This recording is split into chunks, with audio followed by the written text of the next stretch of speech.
While winning is sweet, if one can do it with a comeback, it makes it even more sweeter. Since his Grand Slam win at the US Open in 2020, Dominic Thiem has been waiting to add to his tally. So, have you ever wondered what was Thiem up to for the last 3 years? If you did, here's a chance for you to get those answers, and if not, wait for the Fancast to know Dominic Thiem, the person. We have all seen him create magic inside the tennis court, but not a lot about the method behind his madness is documented. Here's the chance to witness it live as Thiem himself takes us through the ups and downs in his life and goes unfiltered in a freewheeling chat. Alrighty, hello there, and welcome to the ES Fancast. The ES Fancast is an interactive podcast experience that helps you get to know the person behind your favorite sports celebs. Not only do we bring you the most in-depth chats from those closest to your favorite sports, but our brand new platform also gives you the full ride with live interactive polls, on-the-go reels, and infographics that give you the essential story. And today, man, wow, we got a good one. The world was at his feet when he braved all odds and scripted a comeback for the ages to pick his first Grand Slam win, standing victorious at the US Open in 2020. 3 years later, he finds himself gearing up for a similar resurgence as he looked to improve upon his ranking. Arguably one of the most likable personalities inside the court. I can vouch for it. But he's been rather private about his personal life. But this is the ES Fancast, baby, and we're here to break that mold today. Drum roll, please. We got the man himself, Dominic Thiem. Dominic, what's going on, brother? No, all good. Thanks a lot. Thanks for the great introduction. Hey, I appreciate it. Hey, that's a couple reps, just a couple reps. You know what I mean? I want to thank, first of all, you and your team, no pun intended, for joining us. Big shout out to Moritz, who's driving right now. I don't want him getting distracted driving, but just we want to thank him for helping, get this together, and your social team. Oh, thank you. It's great. Thank you. Thanks a lot. Yeah, absolutely. So you're in the car right now. Where are you going? Yeah, we're in the car right now. It's been a long season. The body needs some adjustments. So we are heading into the Red Bull Performance Center to make some checks on the body to be fresh for the next season. And before we are going to BMW to put on some winter tires. Okay. Little subtle flex there. You're in Austria right now, correct? Yeah. Austria. Yeah. And is the Red Bull Center in Vienna? Where specifically is the facility? It's in Salzburg. Okay. Yeah. BMW as well, Salzburg, and the Performance Center as well, Salzburg. So we are going from Vienna to Salzburg right now. Awesome. Yeah. We call it BMW, call it the Beamer in the States, but are you what car are you in right now? We're right now in iX, the electric BMW. Okay. Yeah. That's why it's super quiet. It feels like you're in the living room right now. Yeah, exactly. It's quiet and it's a smooth drive. Yeah. Because of the car, not because of the driver. Oh, and could Moritz work on his driving? Yeah, quite a lot. I mean, it's okay, but but it's very improvable. What age do you get your license over there in Austria? You can do it with 17, but I was doing it with 19. Interesting. I thought it would be less because we say in Texas, you get your license at 16, but you start driving at some people start driving at 14. That's crazy. Yeah. No, but I was never really driving, so I started with 18 and I finally got the license at 19. Okay, yeah, that's what's up. Are you if we looked out your window right now, would we see the mountains of Austria, or are you some industrial place? We are in some industrial place right now. Oh, okay. Yeah. Okay, so I can show you. It's a bit... Oh, you look like you're by a McDonald's. No, we are in some industrial place. We need to charge a bit the car. So we just got off the highway, but yeah, in 5 or 10 minutes we will continue. I was expecting like beautiful snow-capped mountains, no speed limit driving. Like it looks like you're like at a gas station. No, in all Austria there is speed limit, and the mountains are coming very close to Salzburg, but now we are still closer to Vienna, which is very flat, and yeah, no mountains, no snow, just rainy, and yeah, we're going now to the gas station to fill up the car a bit. Is Austria good on those electric chargers stations? Yeah, it's good. Yeah, you can find them in a lot of places. Okay. Yeah, that's awesome. So right now you're in the off season, little chill time. Obviously, you're working on the body. What are some of the things you're getting into this off season? Actually, yesterday night we were playing football, like a football match. Okay. 11 against 11 on the big pitch. Yeah. That's what I love to do. Also, I'm playing paddle a bit. Of course, rest a lot, but also keep the body going. Doing the sports which I enjoy the most, and that's football. And yesterday night we had a great game, like 11 against 11, 5 degrees, raining, was very cool. You guys that's crazy. Are you the striker, you the defender? Like what's your role in this 11-11? I'm midfield. Okay. Taking care of the game, like taking control of everything. Who's your like soccer player comparison?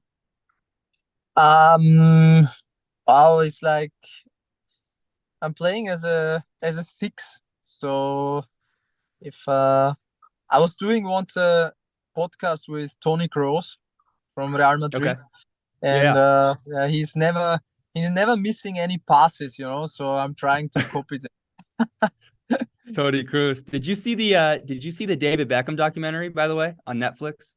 Not yet. No, I have to start. I was watching Arnold Schwarzenegger now, and David Beckham is the next one. Dude, I was actually going to bring that up later in the fan cast. Yeah. Because that Arnold documentary, oh my god, like badass. Legendary, yeah. Did you finish it? No, I think it's 3 episodes and I finished 2. And Dude, you got to finish the third one. Yeah, 100%. I really enjoyed the first 2 ones. It's legendary stuff. Yeah.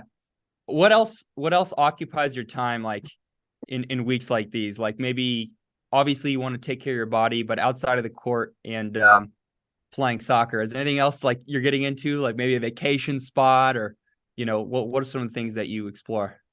I'm going to Greece next week for 1 week to relax a bit before the real training starts again.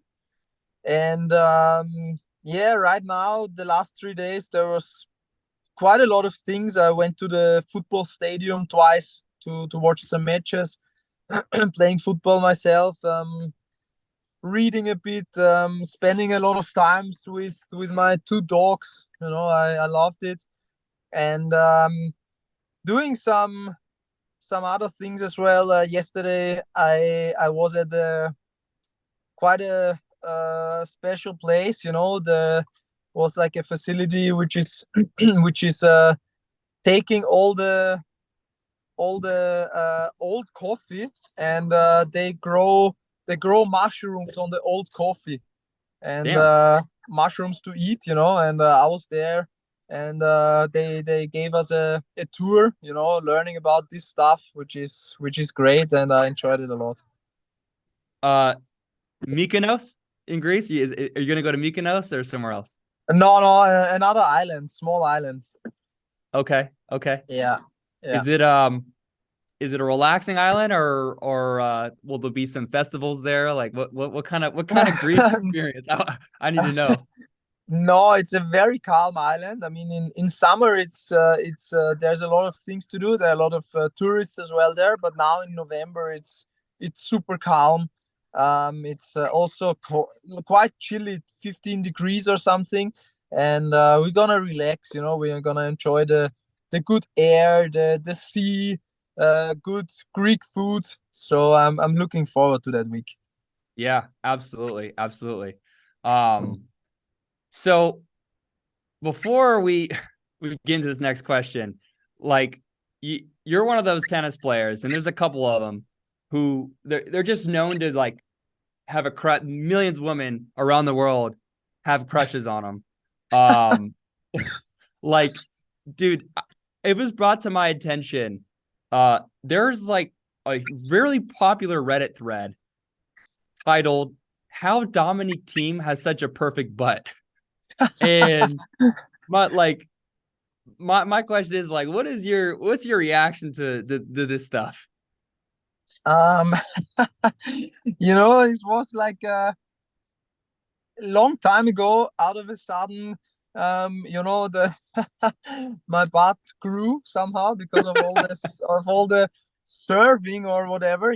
Because always landing on the left leg, all this jumping, all this stopping, and I don't know. I'm playing with a lot of power, so that's why out of a sudden my butt grew up, or I don't know why.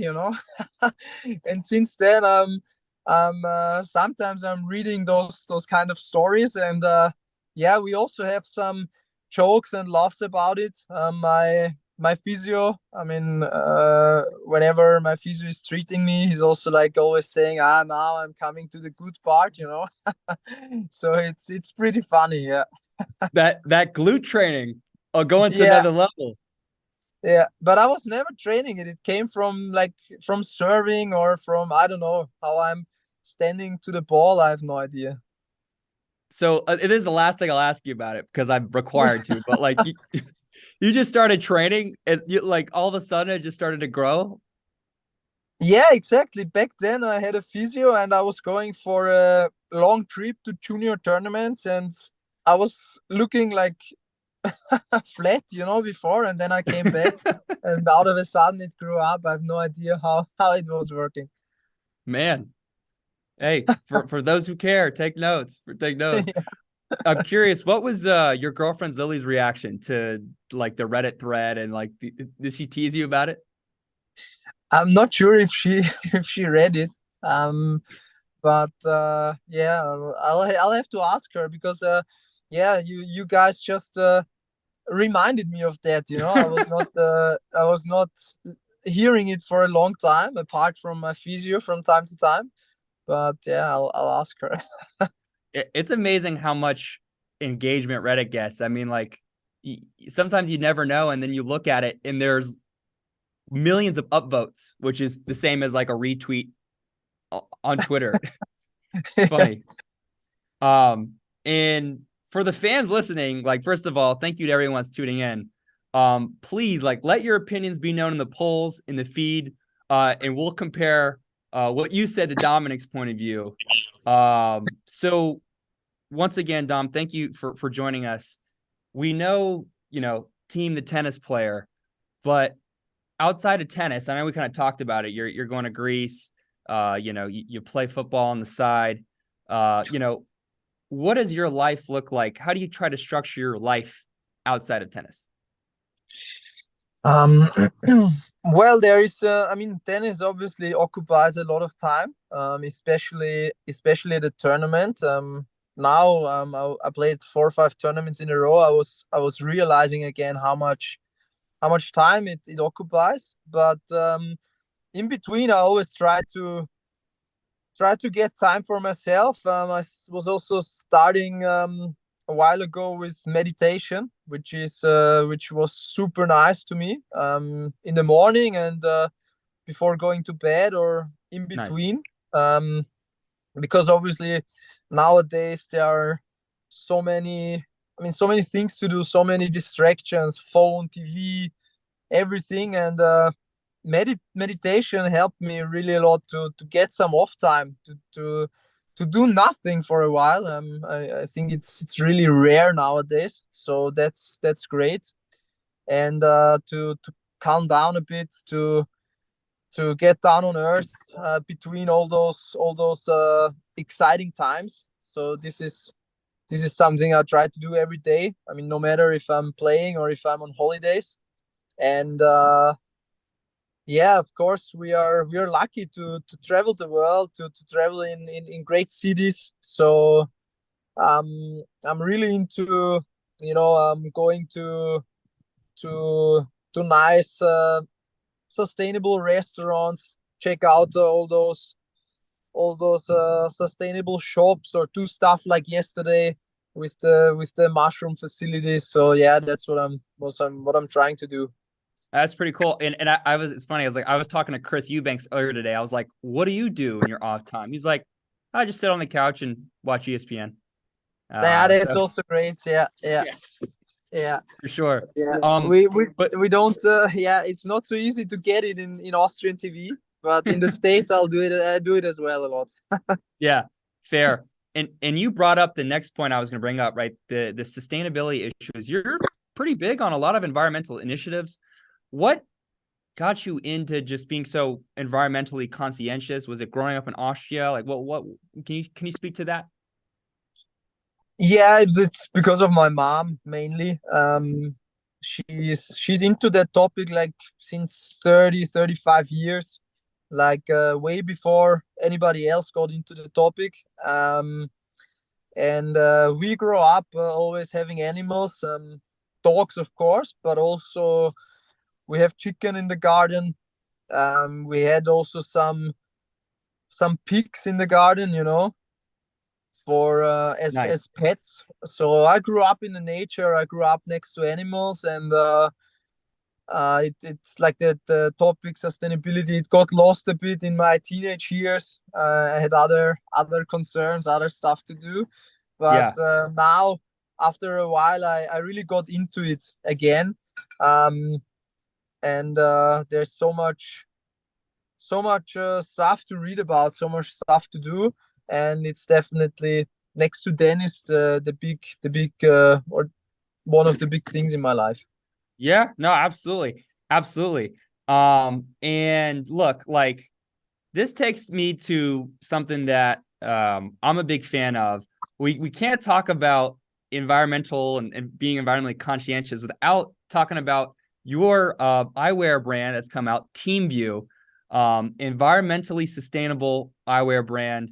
First of all, I'm waiting on my pair of shades, so next Fancast I could rock out with the ThiemView. But what prompted you to start ThiemView and sort of venture into the eyewear business? I always loved eyewear. I always loved sunglasses, and then 2-3 years ago I started to buy some more sustainable eyewear, more sustainable sunglasses, and then the idea came, why we don't do some stuff ourselves. And from the idea came, and we started to talk. We had some meetings, and then it got really quick, from the first meeting until the launch. It was just like 9 or 10 months, and here it is. It's here. I've got it. Yeah. Put the stunner shades on, man. Flex what Yeah, show I'll put what it you on. got. Sure. Yeah. And put a pair on Moritz too while he's driving. It's not sunny today. That's the problem. Otherwise, I would have it on. But no, they are great. I love the design. I love the materials. Basically, you can throw them out. You can put them into the soil, and after 90 days, they are gone. So that they're biodegradable. They are biodegradable. Yeah. Holy yeah. shit! Yeah. How is that like? How is that made differently from regular sunglasses? Like, do you understand the manufacturing process? Like, how does that work? Yeah, they explained it to me, and I don't know anymore exactly the names of the materials, but the glass itself, it's recycled glass, and the material, it's pretty new, and it's the best material, and in terms of sustainability and in terms of being biodegradable, what you can get right now. And this was, of course, very important to me. The case is made from ocean plastic. It's exactly the topics which I'm into it, and combining that with getting my eyewear brand, which I was interested into for a very long time, was the perfect match, and I'm super happy that we did it. Yeah, and it's been 6 months, I think, since you launched, and these Yeah. bad boys are already sold out. Like, how has it been? I don't know if you should be surprised, but how's the market response been in your opinion? No, I was surprised, obviously, and very very happy about it. I think that people like it. They are looking cool. They are great materials. They have some special designs on it. I mean, there is the string pattern of my US Open racket is like designed into the glasses. And but no, I'm really happy that people like it. That's why we did it. And yeah, let's see how it's moving on. Yay, business is booming, man. What let me frame it like this, pun intended. In the next 5-7 years, where do you see this going? Like, where would you like to take ThiemView? I mean, I hope that it's a real brand, in some years, that people know it, that people love it, the eyewear brand. This would be amazing. And yeah, we have some ideas as well, how the design can look like, or what glasses we could do in the future. And I hope we get the chance to do it, and we'll see. It's very interesting and a very very nice project. Yeah, absolutely. I feel like you could have that chance to expand into the shoes, socks. Like, there's a lot of ways I think you can go with the recent success. Yeah, I mean, there are so many things. And yeah, shoes, socks with Adidas, there can be done amazing stuff, and let's see. Yeah, absolutely. I'm curious to get your thoughts though, in the context of being environmentally friendly. Like, the tennis balls themselves haven't been known to be quite eco-friendly. They contain nylon and wool, petroleum-based products. They're also non-biodegradable. Obviously, what are your thoughts on tennis balls? Is that you think there's a way we can make tennis balls themselves more environmentally friendly? I hope so. I don't know the technology of the balls, but maybe we can or maybe it's possible to make balls out of balls. This would be ideal. Yeah, But anyway, right now there's a big discussion about the balls. There are so many different brands. The balls are anyway not the best right now, and there's anyway a big discussion right now. So maybe we can use that discussion, and the time of the balls is not the best, because the quality is bad, to make it easier, to maybe produce it in one facility, more environmental friendly balls. And let's see what can be done. But yeah, it's definitely an issue. yeah, no, absolutely, and for those watching the Fancast right now, just to take a break here, make sure to get a quick recap of all the best moments so far of our discussion. Check out the reel below in the feed. You'll get some good tidbits there. So make sure, if you're watching the Fancast, check out the reel. Dominic, how would you sort of evaluate last season? Like, obviously you're coming back, you look more into form. How would you, evaluate how the past couple of months have been for you? Yeah, the last weeks were good, and I was feeling very good on court. I'm really happy with those last tournaments, and the would be perfect to get this good momentum into the off season. Have a great off season. Hopefully, no injuries. Hopefully, great practice, and then full power into the next season. Full power start in Australia, and play a good consistent season. This what I was missing this year. I was starting horrible, lost way too many matches, and in the second half of the season it got way better. And yeah, the goal is definitely to play the full year like that. Absolutely, absolutely, man. And injuries suck. But it's Yeah. amazing how you battle through it. That mindset, was there ever a point in your lowest point in your injury phase that you ever thought about leaving the game? No, no, no. It was never there. Of course, there were tough moments where you think about it. Maybe sometimes, yeah, it would be nicer now to do something else, not to face the same stuff for so many days in a row, but to really consider leaving the game. No, um, I'm too young still, or also the injury. I was too young still, and yeah, I also want to prove to myself that I'm able to get back to a great level. Even after this injury. I mean, it was my first and luckily so far only major injury, and yeah, I wanna get to the level like before. And this is the thing which is driving me, and that the consider of leaving the game is not there. No doubt, no doubt. Trick question. Just making sure you had your head on correctly, because you're looking good this year. But it has been reported earlier today. You'll be missing the Web Summit in Lisbon, and I mean, you just told me right now you're going to Salzburg to clean up the body. Specifically for your knee treatment. Can you tell us a little bit more about how your knee's feeling and any news there? Yeah, I have some issues since like more than a year, but in the matches, with all the adrenaline, with all the tension, it's fine, but just a bit annoying. And the off season gonna be tough. There's gonna be a lot of fitness training, a lot of running.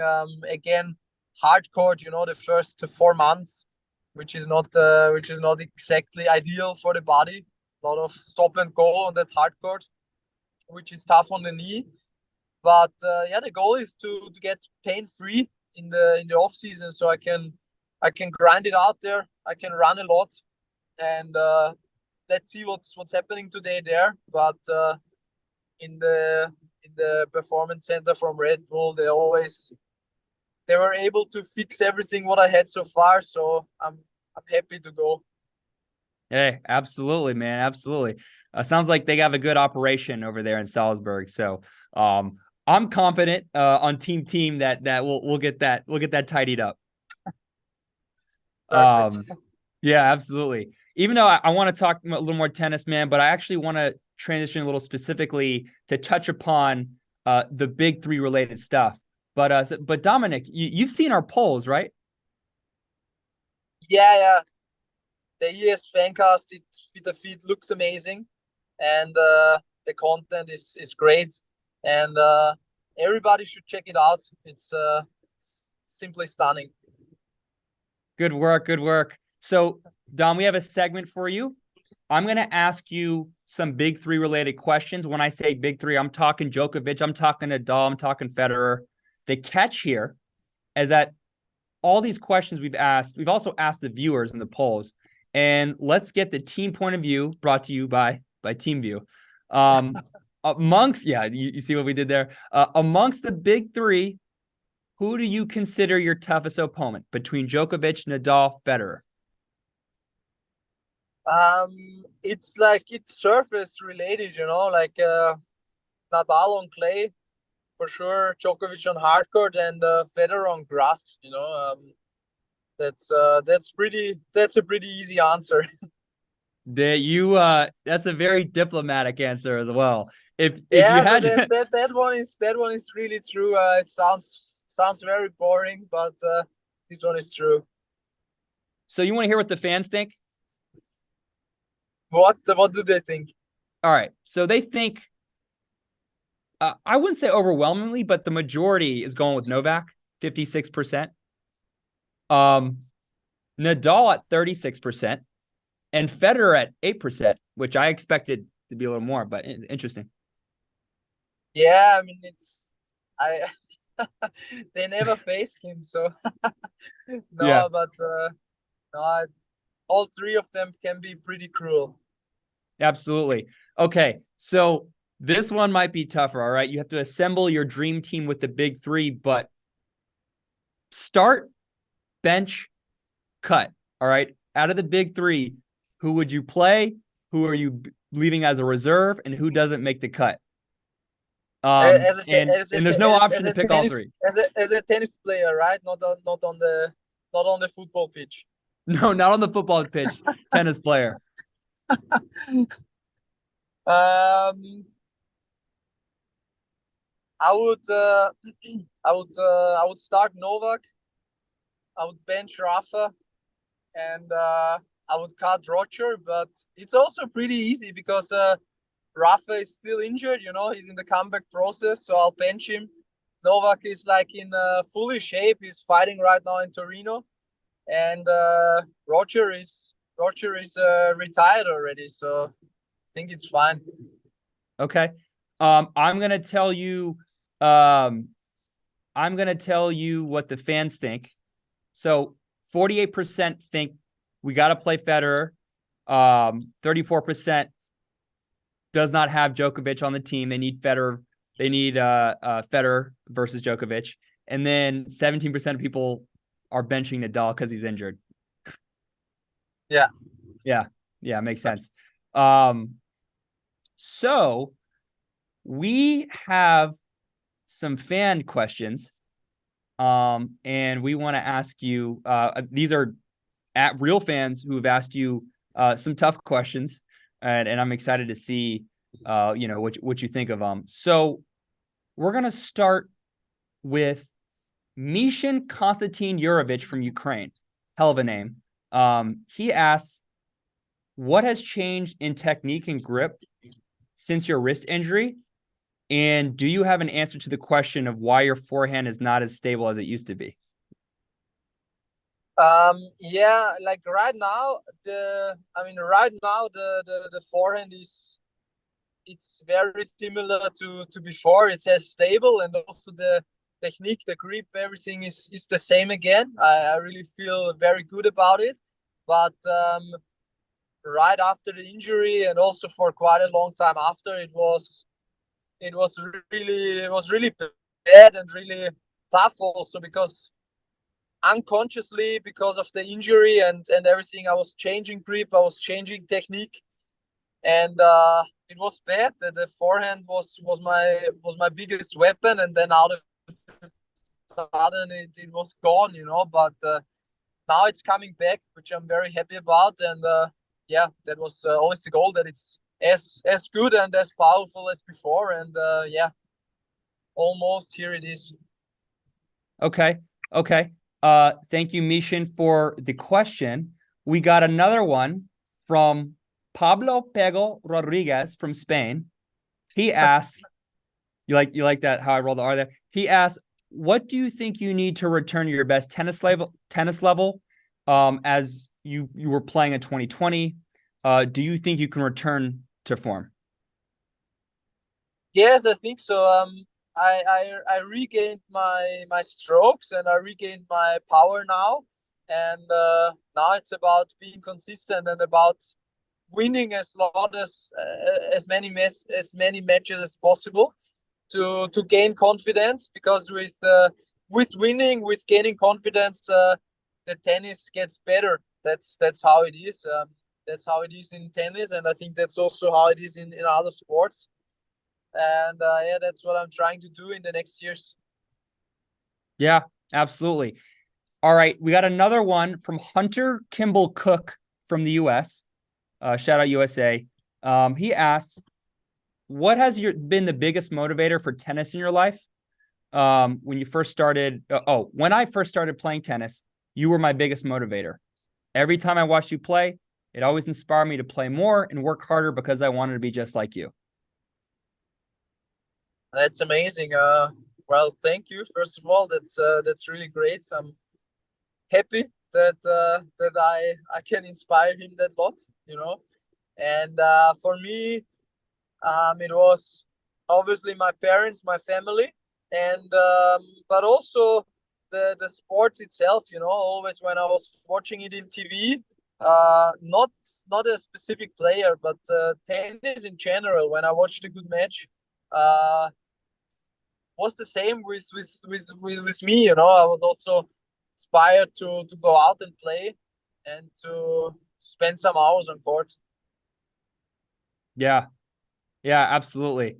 And these questions that the fans have asked, like some of the best questions came from your biggest fan page on social. We got to give a shout out to the Dominic Thiem fan pages, man. Shout out Team Dominic Thiem, aka Domi Team, led by Lena from Ukraine.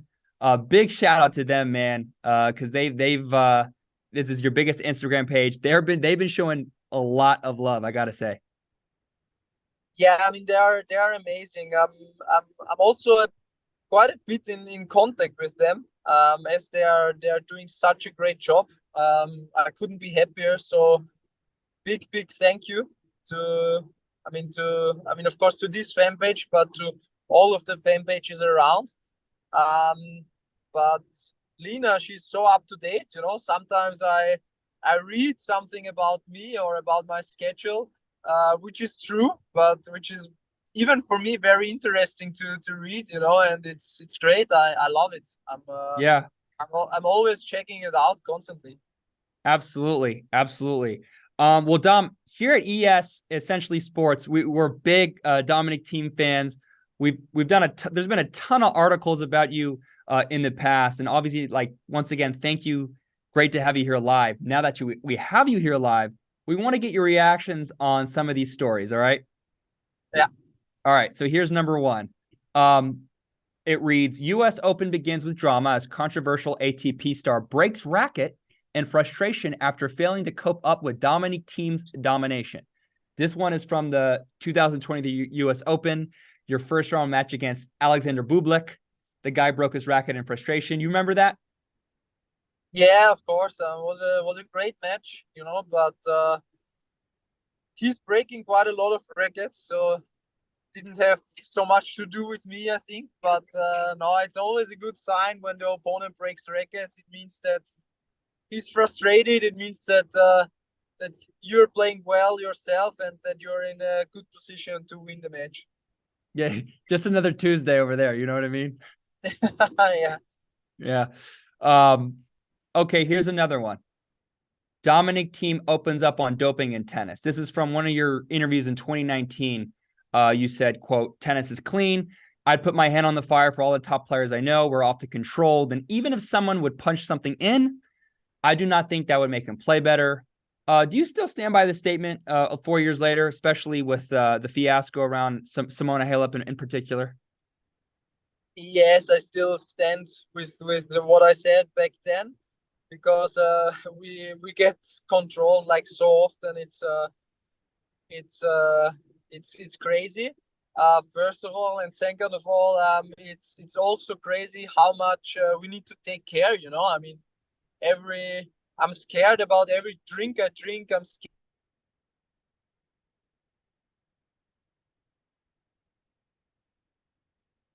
Did we lose you there, Dominic? I think, ladies and gentlemen, we're on a bad service part of the Austrian highway. So please remain momentarily while Everything morning, evening. So yeah, I think it's very clean. Absolutely. You cut out a bit for a sec there. Do you mind repeating sort of the last part? Yeah, I mean we get controlled so much. Everything, blood, urine, in the morning, 6 in the morning, 10 at night, like, I don't know, twice a week or even more often. So I think tennis is very clean. Yeah, absolutely. And Dom, I've been waiting for this one like the whole fan cast. And finally I get to say, so you and I have something in common that you'd never guess, but we are both a part of the diehard Chelsea fan club. Go Big Blue, baby. Yes, Yeah. sir. I gotta get your thoughts though, because we haven't been looking too good lately. How can we turn this around, man? Well, but now the last weeks have been better. There was this crazy match against Tottenham with 9 men, and then 4-all against City, which is a great result. But the team is, I mean, there are so many new players, but they are so young, everybody, and we have a great coach now with Pochettino, and I really feel like everything is going into places. Maybe this year we're not gonna finish in the top 4, but I think it's okay. I think we should. It's a project, and everybody should be patient, and we should let everybody work. And then I'm really convinced that great things can happen. Maybe not this year, maybe not next year, but if everything keeps together, there are so many great players. I think something big can be created. Respect. Hey, you're a glass half full kind of guy. Yeah, Chelsea was my team ever since I started when Hazard and Conte in FIFA. That when I started playing with them in FIFA, unstoppable combination right there.